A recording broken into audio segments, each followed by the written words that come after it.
Bienvenue à Ciné-Histoire spéciale Criterion. On est déjà à notre 40e épisode. On fera pas un top de la dizaine tout de suite. On va la faire pour le numéro 41 en fait parce que on a pris un peu d'avance vu qu'on a avec nous Camille Hervé. Salut Camille, ça va bien? Salut, ça va bien toi? Ça va super bien. C'est ça, on te reçoit. On te recevait à la base seulement pour Armageddon, mais on en a profité pour Time Bandits, puis ça a donné un très bon épisode. Puis là, ben, c'est Armageddon, hein, le mal-aimé Armageddon que toi t'avais vu, je pense, t'avais aperçu à TQS. J'avais pris la fin à TVA il y a quelques années, puis j'avais jamais vu le début du film, donc une occasion de le voir au complet, enfin. Ah oui, puis de le voir pas en français aussi, parce que c'est peut-être meilleur en français, on sait pas finalement. Oh, ben je sais pas, c'est qui fait Bruce Willis en français, on sait plus, sûrement Alain Zouvi ou quelque chose de même. Faudrait que j'aille regarder parce que j'ai le VHS chez moi, c'est un film de mon enfance quand même, c'est ça. Ben moi aussi quand même, j'avais 8 ans quand c'est sorti, Armageddon. Ouais. Fait que ben t'allais dire Camille, toi t'étais-tu né ou... 98, 3 ans. J'avais 3 ans, j'étais pas si vieille, j'étais pas très vieille. Non, ouais. non, je pense que je l'ai vu pour la première fois, j'ai dû prendre la fin, on est encore au bac à Sherbrooke, donc 2014, là, donc ça fait bien longtemps. Ouais, puis on avait bien hâte de le réécouter, je pense, tous ensemble, parce que c'est un film vraiment mal aimé, là. Il fait partie de la collection Criterion qui, en théorie, est supposée... Mais pourquoi, d'ailleurs? Monsieur nous... Moi aussi, comme vous m'avez dit ça, mais ouais. Criterion, des films importants pour l'humanité, puis là, vous me dites Armageddon est dedans, mais qu'est-ce qu'il fait là? Ouais, ben en fait, c'est que j'ai pas la réponse exacte, là, on peut juste supposer, mais Criterion, en fait, ça répertorie de tout type de cinéma, puis tout ce qui est historiquement important ou des trucs comme ça. Mais c'est sûr qu'on peut pas dire que ce film-là a pas marqué un peu son époque, là, en bien ou en mal. J'aimerais ça dire plus en mal qu'en bien parce que les critiques l'ont vraiment rabaissé puis démoli. Mais le public était au rendez-vous parce que ça a été un film qui a fait, on va le voir, là, mais un gros box-office. Ça a été le film le plus rentable de son, pas rentable, mais en tout cas qui a fait le plus de recettes de son année. Mais il y a aussi une passe où Criterion faisait la distribution de films plus grand public. Là, on a vu Robocop il y a pas si longtemps aussi, même si quand même un message social. Là, vite comme ça, il y en a pas d'autres là, qui me viennent en tête, là, mais c'est ça. Criterion a eu ça. Ben, il y a eu The Rock, justement, qui est un autre film de Michael Bay. L'autre de Michael Bay dans le film. Fait que, ils ont eu ça en même temps, c'est un distributeur de DVD. Il faut qu'il fasse de l'argent, puis c'est sûr que d'acquérir les droits d'un film qui est c'est ça, qui fait beaucoup de recettes, parce que aussi, j'aurais pu le mentionner plus tard, mais je peux le mentionner tout de suite. En fait, c'est le film qui va vendre... comment je pourrais phraser ça? C'est le film qui va avoir les plus grosses recettes de vente en VHS puis en DVD. De la collection. Non, pas de la collection, mais en général. En fait, du studio Buena Vista, là, c'est-à-dire Disney. Donc, détrônant... c'est quoi le film? Pretty Woman, voilà. Pretty Woman qui... on connaît tout quelqu'un qui a une cassette de Pretty Woman en quelque part. Moi, j'en ai 2, d'ailleurs. Moi, j'en ai pas. Non? Ouais. Mais t'as moins connu la période cassette, là, t'sais. Non, sur la fin, j'ai eu le premier Harry Potter en cassette, après ça, c'est en DVD. Donc, moi, j'ai 1 et 2 en cassette j'ai 1, 2, 3. Chez mes parents. Oh là là! Le 3? Ouais, le 3. Oh. Mais ouais, les cassettes, ils ont été faites quand même jusqu'à tard. Là. Je voyais des films de 2006 ou 2007 là, qui avaient été faits. T'sais, on sait que la collection Criterion en DVD, elle existe depuis 98. Ça a été pas mal le début là, du DVD, mais avant ça, c'était le Laserdisc. C'est une espèce de vinyle, mais comme... en disque, là, c'est vraiment un gros CD, là. Ça, j'ai pas connu ça. Ouais, puis Criterion, justement, a fait une partie de sa collection, justement, en Laserdisc. J'aimerais bien ça, on l'avait déjà mentionné, mais j'aimerais bien ça écouter un Laserdisc une fois, mais fait c'est pas trop clair pourquoi il fait partie de Criterion. Il y a parce que je sais pas, je vais en reparler, en fait, quand tu vas présenter l'édition Criterion, parce que je veux voir s'il y a un essai de la personne que je veux mentionner. Okay. Mais qui a défendu un peu pourquoi est-ce que le film devrait être dans la collection. Donc, je te laisserai y aller peut-être avec la petite fiche technique, là. Certainement. Donc, on l'a déjà dit, Armageddon, c'est le numéro 40. C'est de Michael Bay. Michael Bay qu'on connaît là, pour ses films un peu éclatés littéralement. Là. Tout explose dans ses films. Là. C'est lui qui a fait Armageddon, Transformers, The Rock, qui est un autre Criterion, avec Sean Connery qui est bon quand même. Je garde des bons souvenirs de ça. J'ai jamais vu ça. Mais ça se passe à Alcatraz. Oui, exactement. c'est une évasion, dans le fond, là. Mais il me semble, j'ai des bons souvenirs de ça, mais bon, ça, on verra quand on y sera rendu. Tu reviendras, Camille. C'est le numéro 110, quelque chose comme ça, parfait. 130. Ben, je mets ça à mon agenda. Ouais. Ça s'en vient rapidement. Mais Michael Bay, dans le fond, là, ce qu'on sait peut-être pas là, de sa carrière, c'est qu'il a commencé dans l'industrie du cinéma en faisant un stage avec George Lucas quand il avait 15 ans. Dans le fond, il faisait les storyboards là, de Raiders of the Lost Ark, donc Indiana Jones. Puis Michael Bay avait un mauvais feeling sur le film, pensait que ça allait être vraiment de la grosse merde, puis finalement, ben il a dit c'était bien finalement quand il l'a vu au cinéma. Puis c'est ce film-là qui lui a donné envie d'être réalisateur, fait que ben rien de moins. Hein? Ben oui. Fait que je pense que son intuition était pas tout à fait là, non. Mais bon, il a fait aussi beaucoup de vidéoclips. Dans le fond, il a fait des publicités là pour la campagne Got Milk qu'on connaît tous là à quelque part dans notre vie, on a déjà vu ça. Il a fait des vidéoclips avec plusieurs artistes, puis c'est justement ces vidéoclips qui ont attiré l'attention de Jerry Bruckheimer puis Don Simpson, qui l'ont choisi dans le fond pour faire le premier Bad Boys, qui a été fait à Miami en 94 avec Will Smith évidemment, puis Martin Lawrence. Puis Will Smith, c'était comme un de ses premiers rôles là, au cinéma aussi, puis ça, ben on le sait, là, ça a comme lancé sa carrière quand même. Ça a donné Bad Boys 2, hein, que j'ai vu au cinéparc à l'époque. Et Bad Boys for Life. Ouais, mais c'est pas Michael Bay qui le réalise. Ah bon. Ouais. Ben, mais il sort là. Il sort. Ben, il est déjà sorti. Ben, il sort cette année, là, je veux dire, le 3. Ouais. Bref. Puis en 2001, il a aussi fait Pearl Harbor, dans le fond, avec Ben Affleck, qu'on retrouve dans ce film-là, mais aussi Josh Hartnett, Kate Beckinsale, puis Cuba Gooding Jr. Puis ce film-là, dans le fond, il a été nominé pour 4 Oscars, puis il y en a, il en a gagné un qui était Sound Editing, donc... Pearl Harbor, ça. Oui, exactement. Ouais. Puis ça serait son seul film, mais là je sais pas si la statistique est nécessairement à jour, mais ça serait son seul film à avoir eu un Oscar. C'est enfin ça. Mais c'est un film très en tant que tel. Oui, mais c'est ça, c'est pas, c'est un peu, les opinions sont mitigées. J'ai l'impression, je pense pas que ça a eu un si grand succès. Mais bon. Sûrement pas, je l'ai pas vu. Ben c'est ça, ben moi non plus en fait. Je l'ai vu moi, mais ça fait longtemps. Je l'avais en cassette aussi. Deux cassettes en fait. Comme le Titanic. Exactement, ouais, parce que c'est un long film. C'est ça doit être un long film, effectivement. Donc, Armageddon, 1998, aux États-Unis. C'est un film d'action-aventure. On dit science-fiction. Bon, ça se passe dans l'espace, là. Je pense que ça je rajouterais même film désastre, en fait. Oui. C'est un nouveau genre, tu sais, qui est comme un sous-genre, en fait, du cinéma d'action, mais... Ouais, mais ça pourrait très bien rentrer là-dedans. C'est un film d'une durée de 153 minutes, format très standard, là, 2:35:1 en couleur.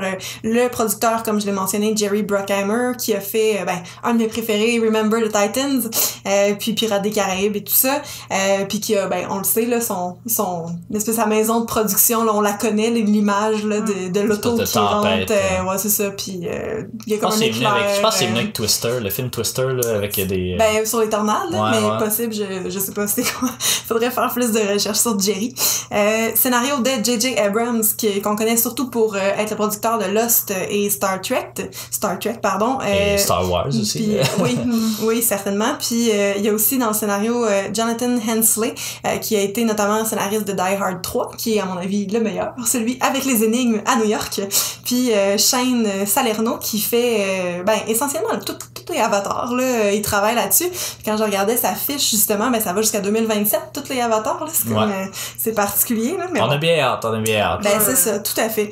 La musique de Trevor Rabin, qui a fait National Treasure, qui est un des peut-être rare film qui soit bon avec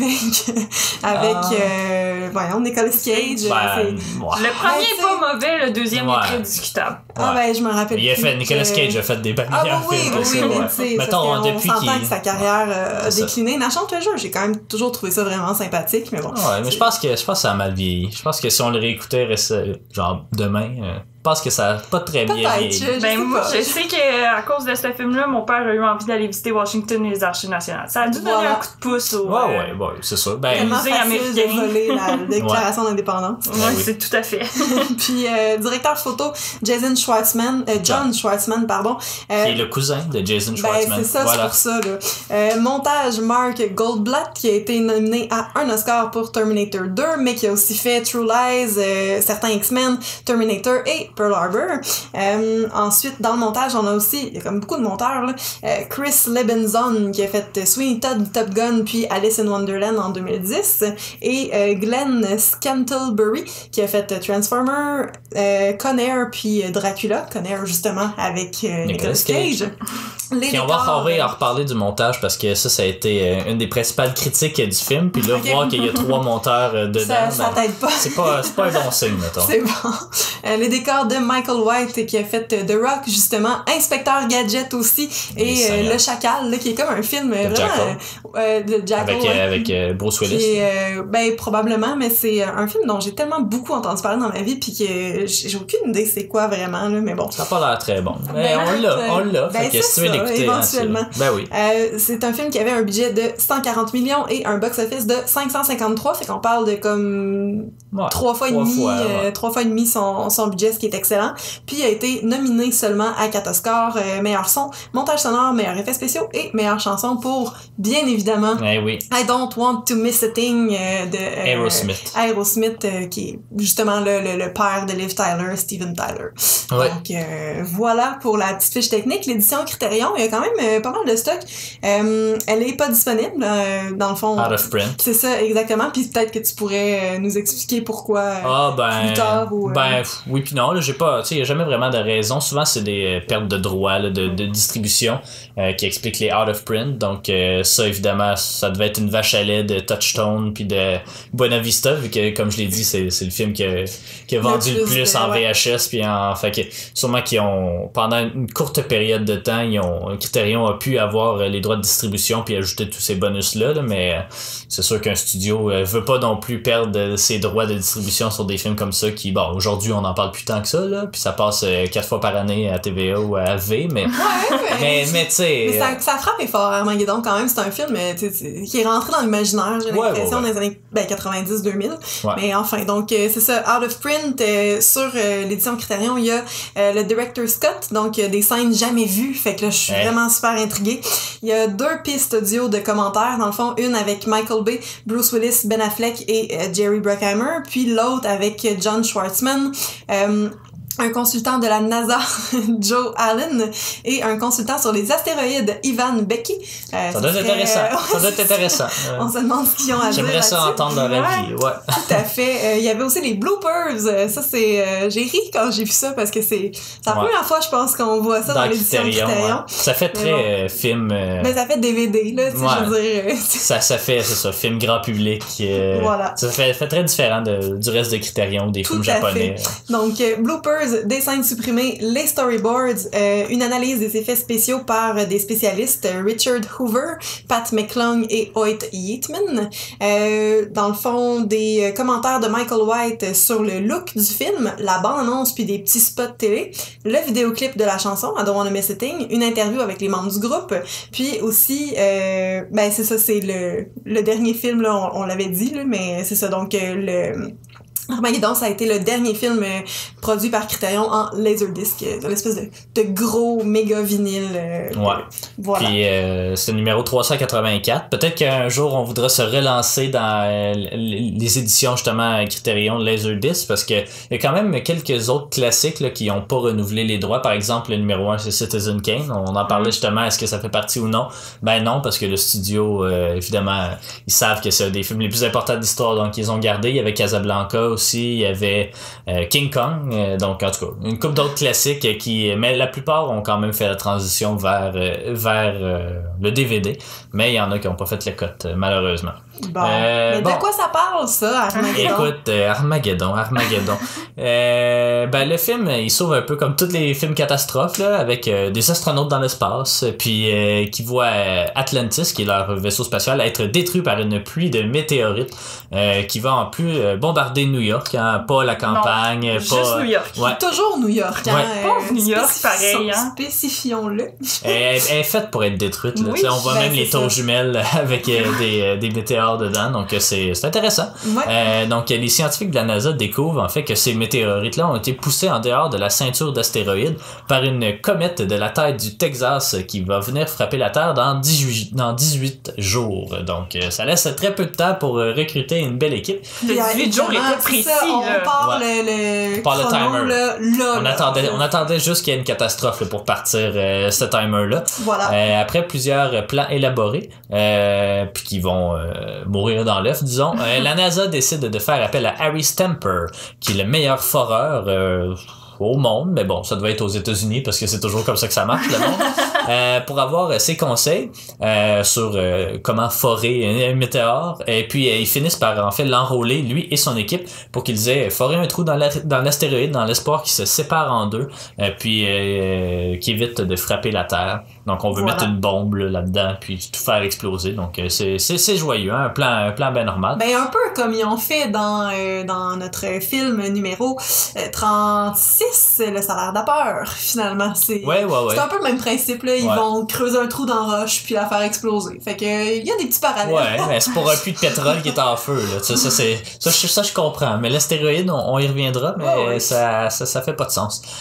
Pendant 12 jours, l'équipe va s'entraîner à aller dans l'espace puis à accomplir la mission. Ils vont se baigner dans la piscine, hein, pour avoir simuler la pesanteur, hein, qui sera jamais vraiment présente tout au long du film. Ils doivent aller sur la station spatiale aussi pour récupérer un astronaute russe qui était là-bas puis qu'il n'y a plus de vaisseau parce que son vaisseau a explosé. Puis mettre de l'essence aussi, hein. On arrête au ultramar avant de partir en road trip. Puis ils doivent contourner en fait la Lune, je sais pas trop pourquoi, pour s'arrêter justement sur la comète puis débuter le forage. Évidemment, il n'y a rien de ça qui va se passer selon le plan, mais ça, on va avoir l'occasion de l'approfondir dès maintenant. En fait, je nous lancerai...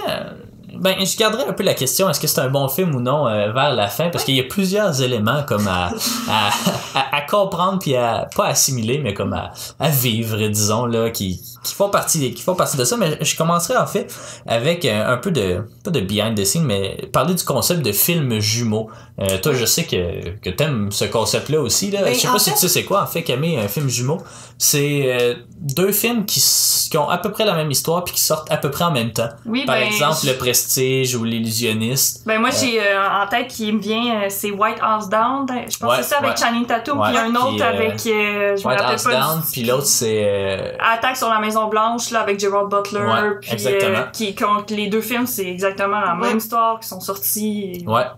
En même temps. Mais c'est ça, Armageddon. C'en est un fait, un film jumeau avec le film Deep Impact, qui est avec Elijah Wood, Marissa Tomei, je crois. En tout cas, il y a quand même une distribution correcte.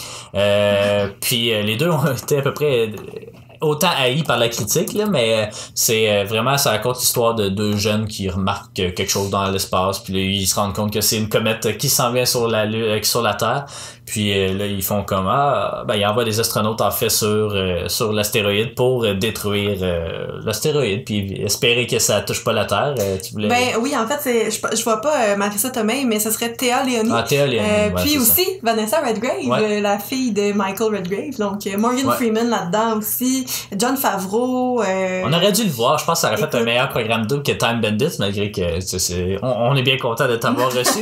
Mais tu sais, les films jumeaux, il y a quelque chose de vraiment bizarre là-dessus. Moi, ça me fascine ce phénomène-là pour vrai. Mais celui-là, en fait, il y a une explication sur pourquoi c'est un film jumeau. C'est que les auteurs de Deep Impact sont allés faire un pitch de vente à Disney. Puis Disney a écouté tout ça, puis ils ont pris les meilleurs éléments, puis ils ont juste fait leur scénario de leur bord au lieu de leur donner du financement, dans l'espoir que leur projet se fasse pas. Puis finalement, ça s'est fait, mais là, ça a fait une espèce de concurrence. Donc, je ne sais plus exactement quand est-ce qu'Armageddon est sorti, mais Deep Impact est sorti au mois de mai. Donc, ça doit être comme juillet, là, Armageddon. Donc, mais Deep Impact, on parle de 6.2 avec 158 000 votes et 40 Metascore. Puis là, je vais aller voir. C'est à peu près la même affaire, c'est 6.8, je pense. Puis les pochettes sortent ressemble. Ouais, c'est orange, il y a des explosions, puis tout. Puis Armageddon, 5 août, 6.7, 380, 7000 et 42 Metascore. Ouais. Donc on est un petit peu... Ça ressemble, c'est vraiment très similaire. Mais c'est ça, puis en fait, vu que Armageddon a comme bénéficié du fait que Deep Impact est sorti avant, ben ils ont vu justement le film, puis ils ont rajouté de l'argent supplémentaire, un budget supplémentaire pour améliorer les effets spéciaux de Armageddon, pour être sûr qu'il soit plus impressionnant que celui de Deep Impact, puis en plus aussi pour faire de la promotion là. Donc voilà, une belle petite histoire du film jumeau. Je l'ai déjà vu le Deep Impact là, mais ça aussi ça fait beaucoup trop longtemps. Mais c'est ça, c'est vraiment, en tout cas, Disney a vraiment comme volé le concept littéralement.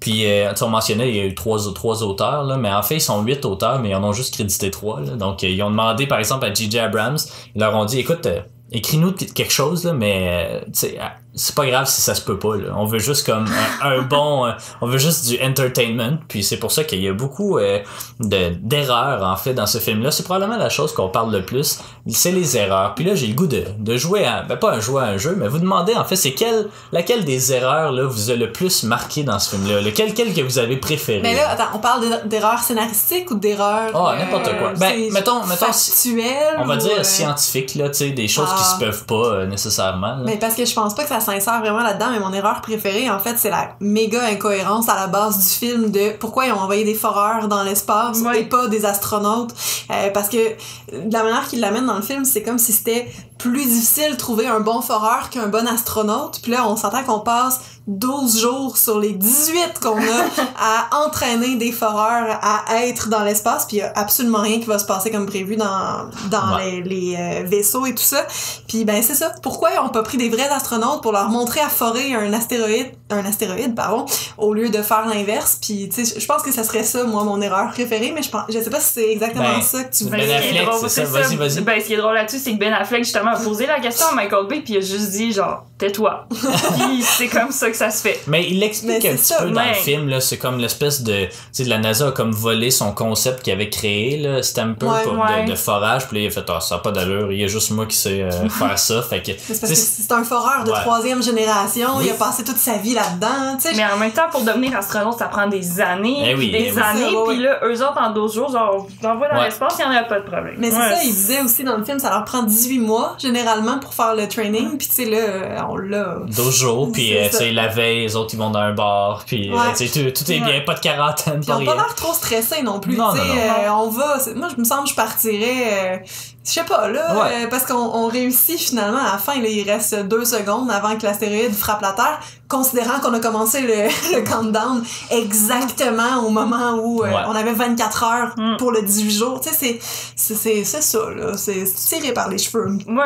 On parle du temps un peu, une erreur que j'ai remarqué c'est par exemple au début il dit ça prend 60, tu sais la navette décolle dans l'espace, ça prend 60 minutes à rejoindre la navette, la station internationale russe, puis après ça 19 heures pour faire le tour de la Lune, puis tout ça, mais t'as l'impression que ça se passe en 2 minutes. Oui, genre, c'est vrai, mais puis même quand l'astéroïde brille, qui réussissent à le faire exploser à la fin, puis qu'ils reviennent sur la Terre, mon Dieu, c'est comme si j'avais pris mon auto puis j'étais allée au dépanneur au coin de la rue, là, je sais, ça se passe tellement rapidement, on dirait que ça n'a pas de bon sens comme... Exactement, puis en plus, tu sais, on a SpaceX là, qui est lancé il y a pas si longtemps, puis tu sais juste s'arrimer à la station spatiale internationale ça prenait 19 heures, puis là-dedans 62 minutes puis on est parti. Puis on parle d'Elon Musk là, de quelqu'un qui connaît, tu sais, qui a quand même une tête plus mathématique que Harry Stamper qui fait du forage, là, avouons-le, là. Ou que la NASA en général. Tu mentionnais les foreurs de 3e génération. En fait, ça fait ça, c'est un que je vais le plugger tout de suite, ça fait référence au film, je sais pas si je l'avais noté finalement. Ah oui, il est ici. Ça fait référence justement à Splendor in the Grass, qui est un film de Elia Kazan, là, qui je me souviens plus exactement c'était avec qui, mais ça aussi c'est foreur de 3e génération. Donc on n'a pas pris ça de nulle part non plus. En fait, je sais pas si je devrais le plugger tout de suite, mais on a emprunté beaucoup de choses à beaucoup de films. En fait, on a fait référence à plein d'affaires. Godzilla au début, hein, qu'on avait mentionné, puis qui est aussi l'autre gros film de 1998, là, le remake américain. On voit des figurines de ça. Il y a Doctor Strangelove aussi, qu'on fait à quoi on fait référence. On mentionne un des personnages là-dedans, puis c'est aussi sur un départ de fusée ou je sais pas trop quoi. Il y a évidemment plusieurs références à Star Trek puis Star Wars dans le dialogue ou peu importe. 2001 Odyssée de l'espace aussi, l'espèce de vaisseau spatial est quand même similaire. The Right Stuff qui est aussi une comédie sur des gens qui vont dans l'espace. C'est avec, je pense que c'est Bill Murray, mais en tout cas c'est un film des années 80. Je l'avais vu mais ça fait un petit moment déjà. Il y a la scène notamment avec les infirmières puis qui se font injecter quelque chose dans le péteux. Exactement. Il y a aussi une figurine de Terminator qui apparaît dans le film et on fait aussi une belle référence à Pulp Fiction, hein, on n'oublie pas. Vas-y. Non, ça va, c'est bon. Jeanne voulait éternuer, mais a contrôlé le tout. Mais ouais, on fait référence à Pulp Fiction, hein. On sait tous que Bruce Willis a joué dans Pulp Fiction, mais pourtant, puis Steve Buscemi aussi, mais un petit rôle, là, il jouait un serveur. Ça me fascine. Ouais. Ça, j'aime ça, aller fouiller dans les incohérences d'autoréférencement et tout ça. Puis on fait un petit clin d'œil à Apollo 13 aussi, le fameux Houston, we have a problem, en fait, qui là-dessus, je pense c'est Houston, you have a problem, ou quelque chose comme ça, là, dans Armageddon. Donc, en tout cas, il y en a plein, Aliens, il y a Speed, il y a vraiment plein d'affaires. Le reste, je vais les mentionner peut-être un peu plus tard, mais on dirait que c'est comme le propre d'un film blockbuster, là, tu vas essayer de name drop le plus d'affaires qui font partie de la culture populaire, puis ça va être cool, puis ça va être le fun, puis je trouve qu'il y a cet effet-là de faux cool un peu, tu sais, il essaie de faire des scénarios, des dialogues un peu crédibles, puis finalement ça fait juste comme, ils ont l'air tout forcés, je trouve. Mais moi, c'est pas une incohérence, mais moi, mon incohérence, puis tu le sais c'est quoi probablement, parce que beaucoup de films de science-fiction font ça, c'est, il y a du bruit dans l'espace, puis même, je rajouterais, il y a du feu dans l'espace, parce que pour avoir du feu, ça prend de l'oxygène, puis dans l'espace, il y a pas d'oxygène. Fait que c'est ça. Il y a des choses qui explosent, puis ça devrait pas, puis ça fait évidemment un vacarme de fou, puis ça devrait pas. Mais bon, ça me gosse dans tous les films de science-fiction, pas juste dans celui-là, mais on pourra repasser, en fait, je pourrais les mentionner, là, parce qu'on avait lu là, que la NASA fait passer le film quand il emploie des nouvelles personnes là, pour essayer de spotter toutes les incohérences. Il doit en avoir beaucoup. Oui, mais ils en ont noté 168. Mais attends un peu, j'essaie de retrouver un peu, je pense que c'est ici. Il y a d'autres incohérences, notamment que la bombe pour faire exploser l'astéroïde est beaucoup trop petite. Ça prendrait une bombe qui est... en tout cas, je me souviens plus, la bombe qu'ils utilisent, c'est comme 480 000 unités d'explosifs. Je me souviens plus c'est quoi exactement, puis ça prendrait quelque chose de 800 trillions. Là. Fait que c'est impossible. Loin, c'est impossible que ça puisse se faire exploser l'astéroïde puis le faire dévier comme ça de sa trajectoire. La gravité marche pas pareil partout, hein, on sait. Et elles autres, ils justifient en disant mais tu sais, la comète est tellement grosse qu'elle a sa propre attraction, des trucs comme ça, sa propre gravité. Je suis comme oui, mais la Lune est vraiment plus grosse que ça, puis le monde quand même sont en apesanteur un peu. Là-dedans, non, pas toutes. Là. Même chose sur la Station Spatiale Internationale. Bon, ça, il y a d'autres films de science-fiction qui font ça, là, qui disent on l'a fait tourner la station de même, puis ça crée une espèce de force centrifuge, puis ça crée de la gravité, mais on fait pas ça encore aujourd'hui, fait que déjà moins en 1998, évidemment. Il y a...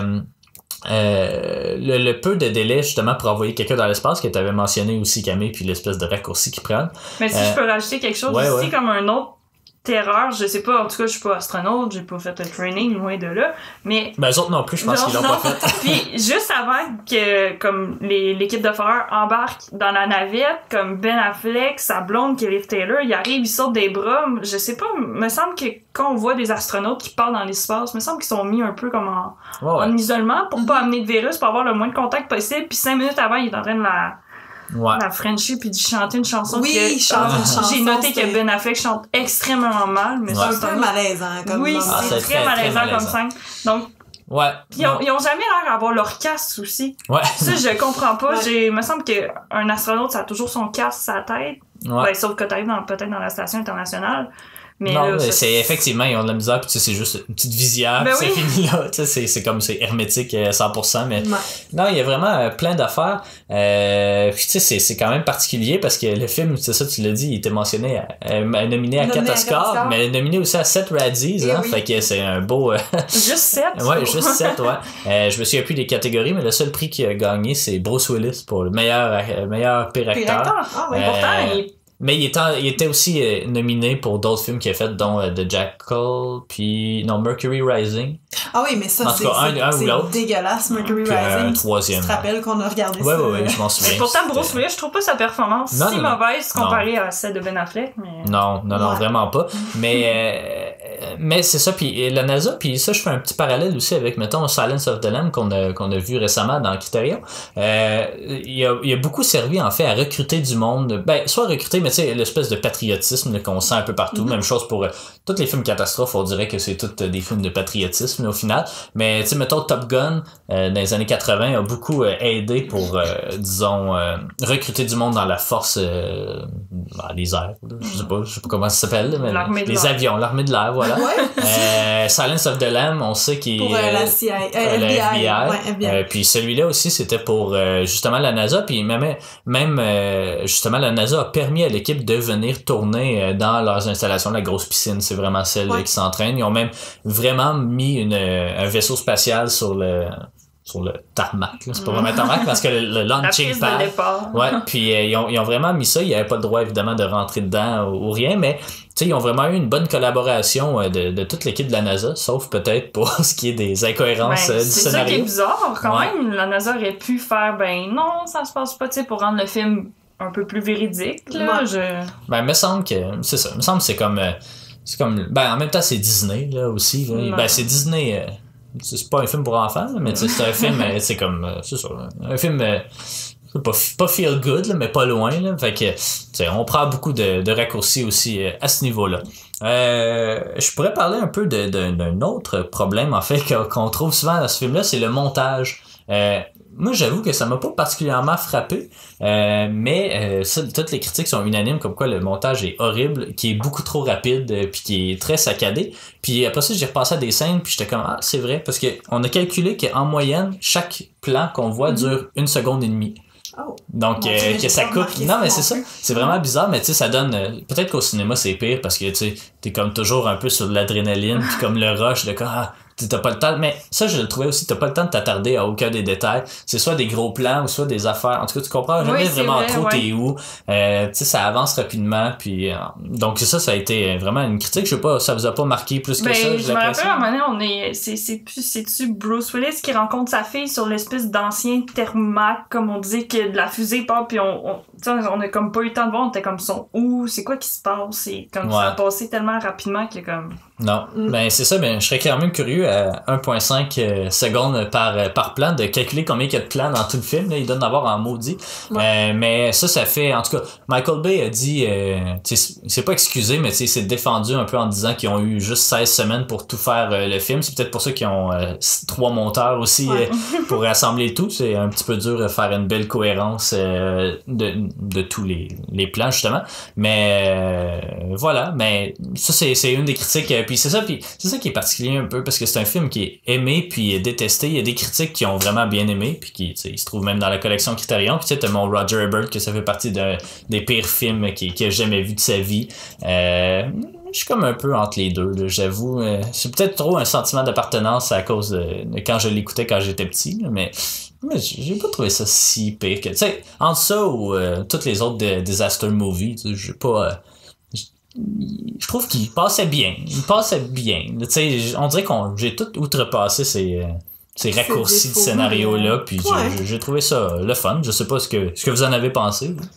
Ben, je te laisserai y aller, notre invité. Moi, j'en aurais long à dire. Déjà, j'avais un préjugé en regardant ce film-là, après avoir vu la fin, de trouver ça vraiment quétaine de un. Ouais. Puis, moi, je vais en parler tout de suite. Ben Affleck, c'est pas un acteur que j'aime. Je trouve qu'il est pas très bon. Tu sais, oui, il a fait des bons films, par exemple. Tu sais, Argo, c'est pas mauvais, mais en tant que Canadien, on se sent un peu délaissé vu que le Canada prend tout le bord alors que c'est nous qui avons tout fait un peu dans cette histoire-là.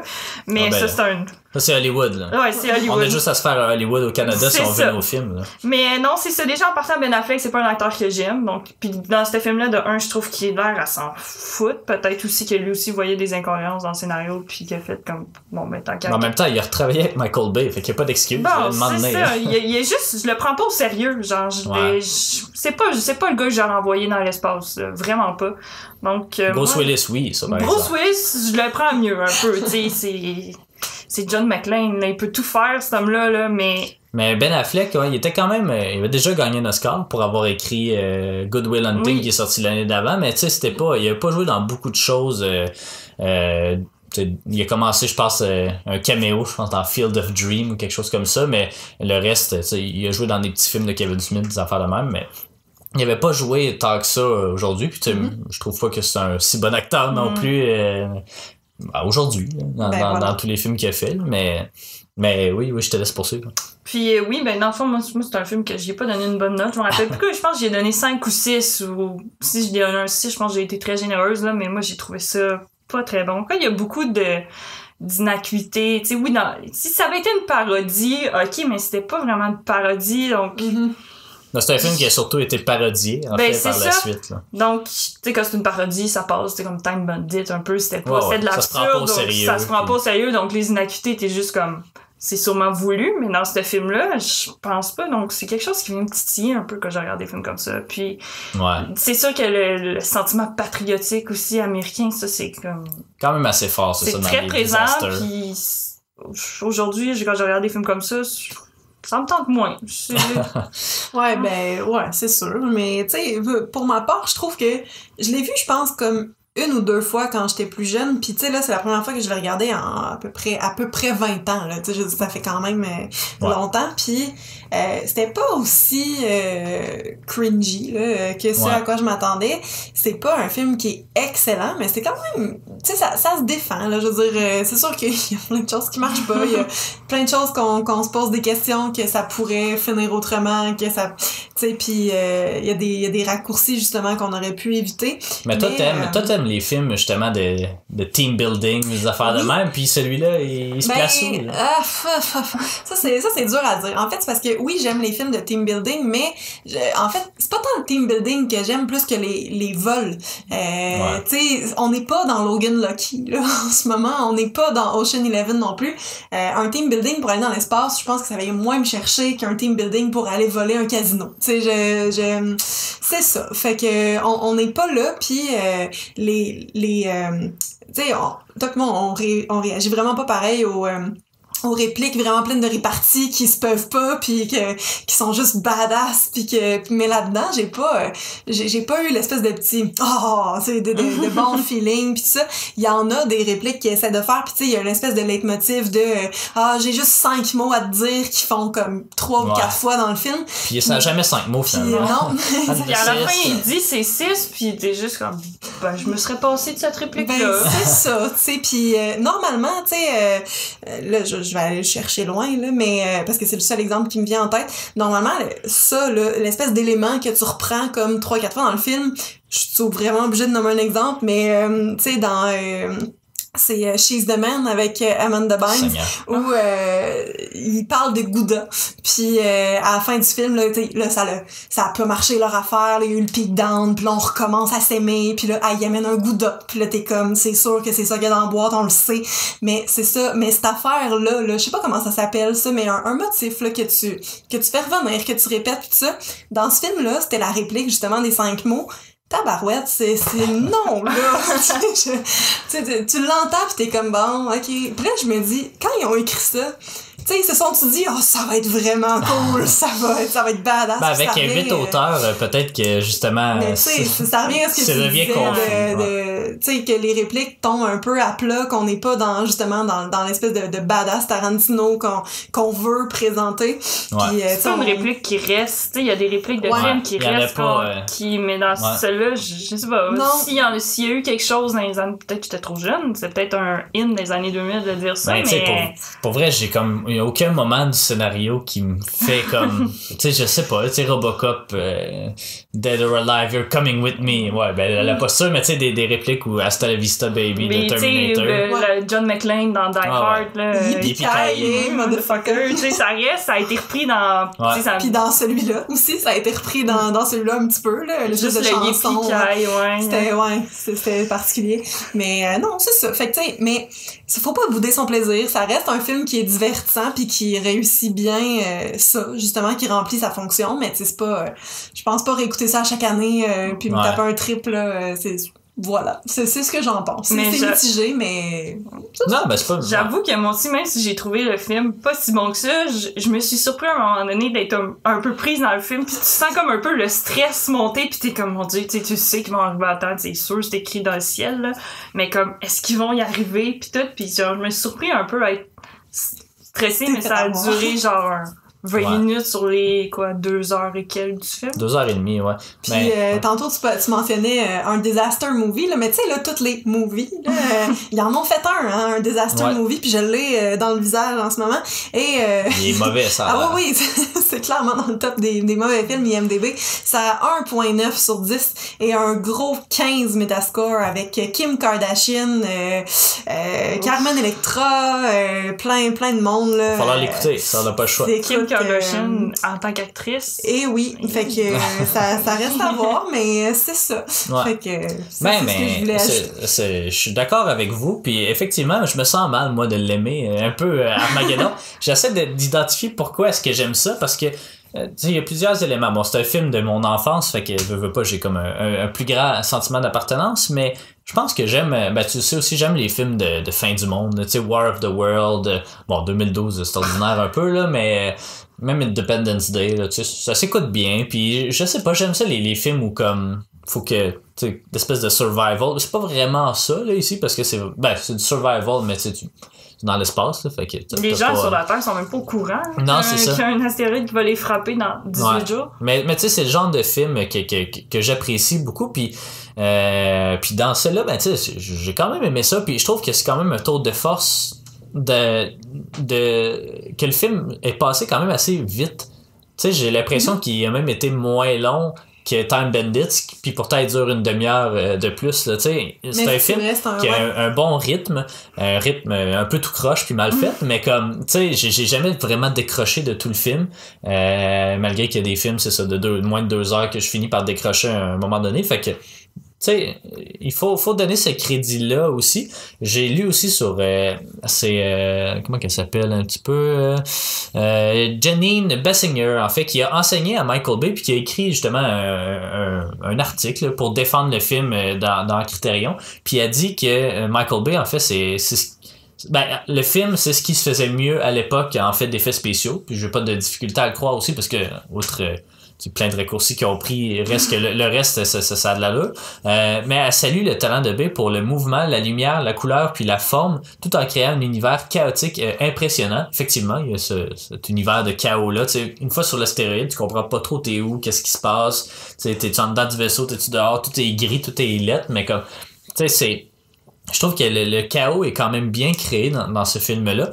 Puis, elle salue aussi le fait que chaque personnage est bien introduit seulement quelques minutes après le début du film. Tu sais, ce qui est quand même un tour de force scénaristique, là. Ça prend du temps comme essayer d'établir chacun des personnages. Bon, je trouve que c'est pas super bien fait non plus parce que au final, il y a comme pas mal juste 3 ou 4 personnages qu'on s'intéresse vraiment, là. T'as Steve Buscemi, t'as Michael Clarke Duncan. John Caffey, oui, dans La Ligne Verte. T'as Bruce Willis, puis Liv Tyler, on va laisser de côté, là, mais t'as Bruce Willis puis Ben Affleck. C'est tout, tu sais, au final, ils sont comme 12, je sais pas trop quoi. C'est comme Owen Wilson qui tient un rôle dans ce film-là. Il arrive comme... Il arrive d'où, en fait? Je pense que c'est juste qu'il surfait un peu sur le début de sa carrière, un peu de popularité. Il avait fait Rushmore aussi cette année-là, la même année, qui s'en vient très rapidement aussi dans notre Criterion, c'est numéro 60 quelques. Mais c'est ça, Owen Wilson, il commençait un peu sa carrière, son frère Luke aussi, fait que ils ont pris un peu des nobody. Il avait juste joué dans 12 films de Wes Anderson à cette époque-là. Non, j'exagère, mais il joue dans beaucoup de films de Wes Anderson. Ouais, il écrit les films de Wes Anderson aussi, mais tu sais, c'est ça, même William Fincher, je crois, qui est comme comme le seul astronaute du groupe, là, pas le russe, mais l'autre. Oui. Lui aussi, il n'a pas eu une grosse carrière, mais à l'époque, il était quand même relativement big. Là. Il avait joué il s'en allait jouer dans The Perfect Storm. Je sais pas si vous avez déjà vu ça. Ils sont en bateau, George Clooney, Mark Wahlberg. Puis, oui, on a vu ça au secondaire. On parlait justement il y a 2 jours des films qu'on a regardés au secondaire. J'ai vu ça en anglais. Puis c'est ça, il meurt dans le bateau, là, puis c'est immergé. Tout ça. Hein, on vient de vous le spoiler. Non, mais mais ça, c'est un film qui est de Wolfgang Peterson aussi, qui a été quand même assez important dans les années 90. Mais bon, c'est ça, on dirait que je suis comme un peu mitigé. J'aime vraiment Steve Buscemi, mais il a comme le même rôle que dans tous ses autres films, on dirait, de cette époque-là. Bruce Willis, il est égal à lui-même, disons, Ben Affleck ordinaire, mais c'est ça, je trouve qu'il manque un peu de charisme dans cette équipe-là, là, pour... même Michael Clarke Duncan, c'est peut-être le meilleur, là. Il s'appelle Bear, mais... J'en aurais pris plus de lui. Oui, effectivement. Et soit dit en passant, pour votre information, c'est Guy Nadon qui fait sa voix dans la version française. Je l'ai cherché. Fait que, tu sais, c'est ça. Faudrait peut-être les réécouter en français. Peut-être qu'il y aurait un malin plaisir. Dans 5 ans. Ouais, peut-être. Mais moi, c'est ça, tu sais. On dirait que je me sens mal de l'avoir aimé, mais comme faut pas bouder son plaisir, comme on l'a mentionné. Puis, tu sais, en fait, les disaster movies, c'est quand même un sous-genre du cinéma quand même assez important. Mais aujourd'hui, c'est devenu un peu ridicule parce que c'est des films de requins, c'est des films d'extraterrestres qui envahissent la Terre. Des films souvent de série B aussi, là. Mais, tu sais, je trouve que pour ce que c'est, pour ce que ça représente, c'est pas mal ce qui se fait de mieux, là, j'ai l'impression. Fait que, tu sais, moi, je critique pas le fait qu'il soit présent dans Criterion parce que ça fait partie du cinéma. C'est comme un film de zombies, tu sais, je veux dire, j'ai beau pas aimer ça, un film de zombies, mais ça fait partie du cinéma pareil. Fait que, moi, non, j'ai vraiment aimé ça, puis j'oserais même, je crois, lui donner la note de 7 sur 10. Ce qui est quand même un peu trop élevé, je trouve. Je me sens mal, mais en même temps, il y a des films que j'ai mis 6 que j'ai vraiment moins aimé que ça, là, fait que je sais pas, je vais backer mon point puis y mettre un 7 sur 10. Toi, Camille, tu disais 5-6 tantôt? Oui, moi, je vais y aller avec un 5 pour vrai. Là, mais t'as le droit. La performance de Ben Affleck et de Liv Tyler aussi. Ouais, c'est malaisant. C'est très malaisant, les scènes entre eux, les scènes d'amour, puis que... Ouais.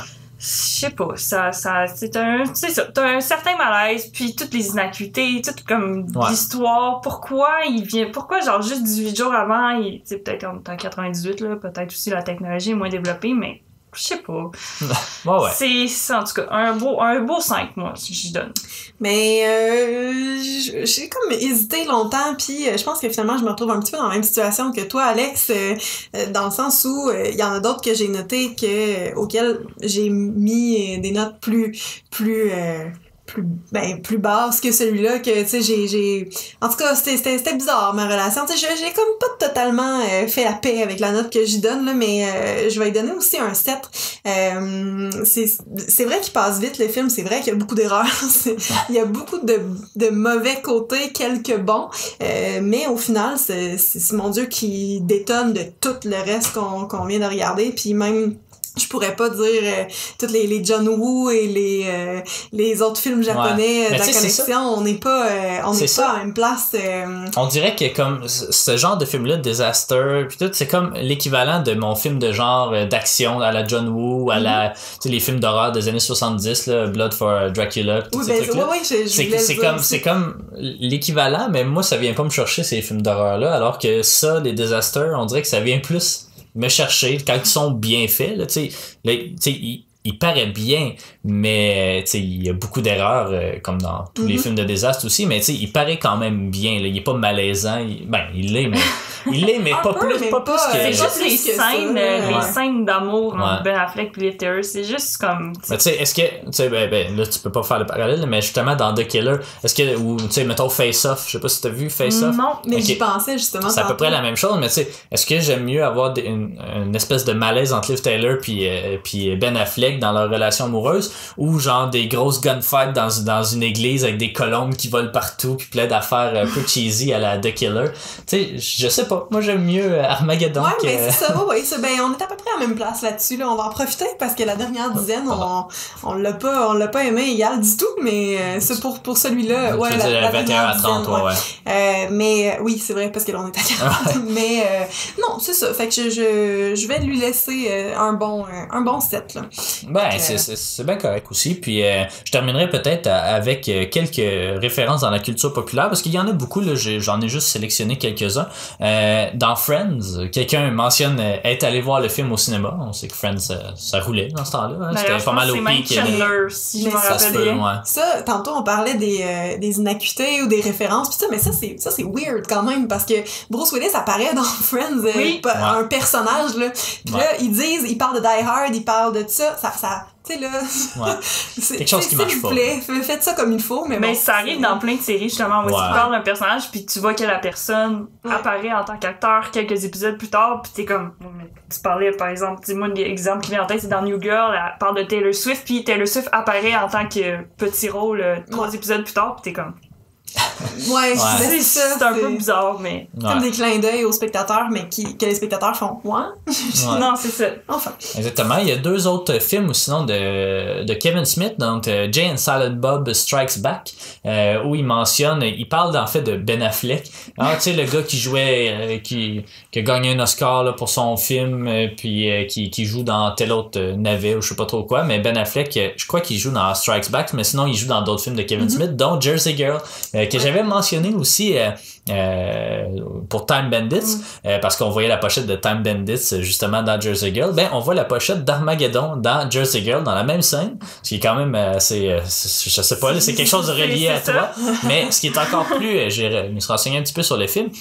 En fait, le film met en vedette Ben Affleck et aussi Liv Tyler, donc ça c'est bizarre. Quand tout est dans tout. Ouais, c'est ça, tout est dans tout. Puis Kevin Smith, bon, on sait qu'il aime beaucoup faire de l'autoréférence, des trucs comme ça, donc voilà. Sinon, dans Knocked Up de Jude Apatow, Ben compare Armageddon à Deep Impact, donc ils font une analyse des 2 films qui sont identiques. Sinon, on le mentionne aussi dans le film Transformers de Michael Bay, encore une fois, et il se fait beaucoup d'autoréférencement aussi dans ses films Michael Bay, donc il a aussi fait pour Transformers 4, je crois, là, mais bon, on s'en fout des Transformers. Ben, le premier Transformer, moi, j'ai jamais vu ça. Moi non plus. Puis je pense pas que c'est quelque chose que je vais mettre sur ma liste. Je t'ai donné un bon avec Shia LaBeouf, fait que tu regarderas Rose, puis mais j'ai pas trouvé ça si mauvais, le premier Transformer, puis après ça part en couille. Après le 2, ça va pas bien, puis là, ils sont rendus à 5 ou 6, fait que, avec Bumblebee. Avec Bumblebee, mais bon, dans les Simpsons aussi, il y a une tonne de références, donc je les ai pas toutes mentionnées, mais il y en a beaucoup là-dedans. Il y a certains parallèles aussi avec Interstellar, qui est probablement, dans mon top 3, mettons, des films de science-fiction.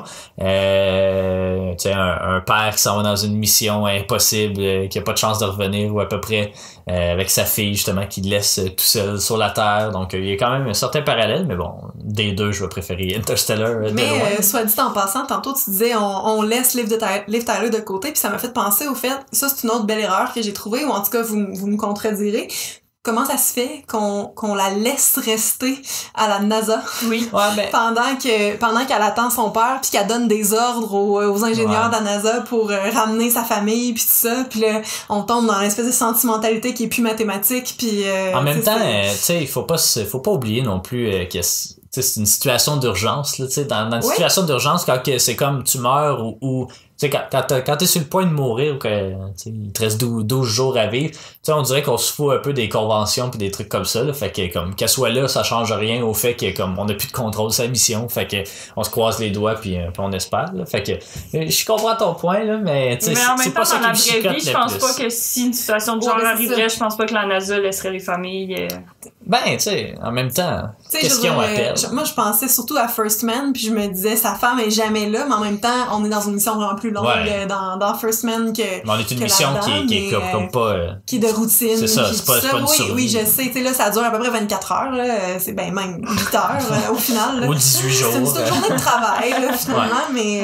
8 à 5. Je me suis demandé ça en regardant le film. Ouais, puis sinon, il a été parodié de nombreuses fois dans Futurama, évidemment, une série futuriste. Puis, tout comme dans South Park à de nombreuses reprises. Donc voilà, je pense que c'est ce qui ferait le tour, à moins que vous ayez des éléments à rajouter, là, c'est ce qui ferait le tour à peu près d'Armageddon, hein, ce grand film, ce film de Michael Bay qu'on va retrouver dans The Rock. Merci beaucoup Camille de t'être joint. Merci de l'invitation, c'était super plaisant. Tu reviendras quand tu veux. Parfait. on a vraiment, ça a changé la dynamique. Ça fait du bien de recevoir des gens aussi. On voulait peut-être éventuellement recevoir Antoine, notre Yannick, Yannick, pour les Olympiques, probablement. Puis, avant aussi, on espère. Oui, effectivement. Dans 4 ans et demi, à peu près. Ouais, c'est ça. Mais non, c'est le fun, ça fait changement. Puis, voilà. Mais voilà, comme je l'ai mentionné, on pourra pas faire notre top 10 de Led Zeppelin, on va le faire au début du prochain épisode. Le prochain épisode qui va porter sur Henri V de Laurence Olivier. Donc, un film évidemment adapté. C'est une pièce de Shakespeare. En tout cas, c'est Henri V, c'est un roi. Évidemment, on le connaît tous un peu. On connaît moins qu'Henri VIII, mais c'est moins connu un peu. C'est son grand-père, son arrière-grand-père. En tout cas, je sais pas. Connu pour avoir moins décapité, peut-être, probablement. Exactement. Donc, un film des années 40, je me souviens plus exactement. Donc, c'est ça. Merci d'avoir été des nôtres. Puis on se retrouve au prochain épisode. Merci beaucoup, Camille. Merci.